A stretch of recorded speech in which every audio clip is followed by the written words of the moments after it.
ভিডিওটিতে ক্লিক করার জন্য আপনাদেরকে জানাই অসংখ্য ধন্যবাদ। আপনারা দেখছেন আমাদের প্রিয় ইউটিউব চ্যানেল wow007। তো ফ্রেন্ডস, সবাই কেমন আছেন? নিশ্চয়ই খুব ভালো আছেন।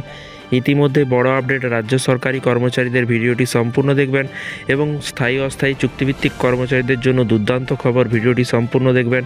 চ্যানেলে যারা এই ভিডিওটি প্রথম দেখছেন অবশ্যই চ্যানেলটিকে সাবস্ক্রাইব করে রাখুন পরবর্তী নতুন আপডেট পাওয়ার জন্য। চুক্তিভিত্তিক কর্মচারীদের ৩,০০০ টাকা করে বেতন বৃদ্ধির সিদ্ধান্ত মমতার। বড়দিনের আগেই বিরাট সুখবর দিল মাননীয় মুখ্যমন্ত্রী মমতা বন্দ্যোপাধ্যায়। কি বলা হয়েছে চলুন দেখে নেওয়া যাক। রাজ্য সরকারের তরফে বড়দিনের আগেই চুক্তিভিত্তিক কর্মচারীদের জন্য সুখবর। ইএসআইতে কর্মরত চতুর্থ শ্রেণীর চুক্তিভিত্তিক কর্মচারীদের বেতন বৃদ্ধির সিদ্ধান্ত নিয়েছে নবান্ন।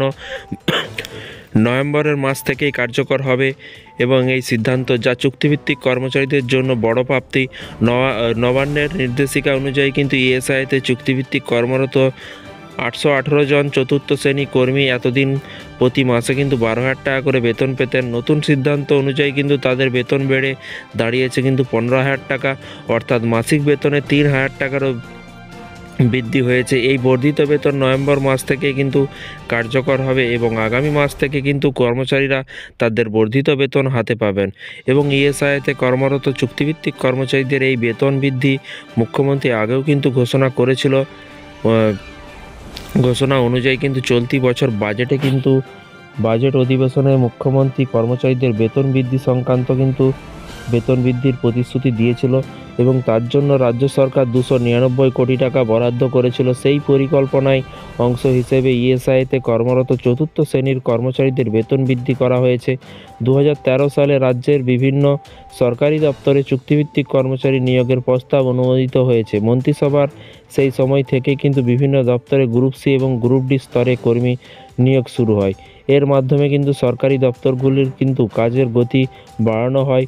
নবান্নের এই সিদ্ধান্তের ইএসআইতে কর্মরত কর্মচারীদের মধ্যে উৎসাহ এবং আনন্দের জোয়ার এবং বাড়তি বেতনের জন্য কিন্তু কর্মচারীরা নিজেদের কাজ আরও কিন্তু উদ্যোগ বা তাদের মনের মধ্যে কিন্তু আরও কাজ করার মানে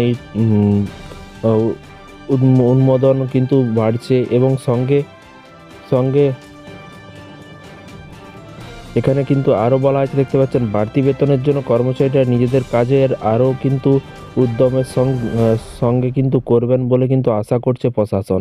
তো ফ্রেন্ডস, এই যদি চুক্তিভিত্তিক কর্মচারীদের বেতন বৃদ্ধি করা হয় তাহলে কিন্তু অন্যান্য যেসব চুক্তিভিত্তিক কর্মচারী আছে তারা অবশ্যই নিচে কমেন্ট বক্সে কমেন্ট করে জানাবেন। আশাকর্মী, স্থায়ী অস্থায়ী চুক্তিভিত্তিক কর্মচারীরা যারা আছেন, আপনাদেরও যখন নতুন আপডেট আসবে অবশ্যই আপনাদেরকে জানানো হবে। চ্যানেলটিকে ফলো করে রাখুন, চ্যানেলটিকে সাবস্ক্রাইব করে পাশে থাকা বেল আইকনটিতে প্রেস করে রাখুন পরবর্তী নতুন আপডেট পাওয়ার জন্য। ভালো থাকবেন, সুস্থ থাকবেন এবং নিজের খেয়াল রাখবেন। Thank you.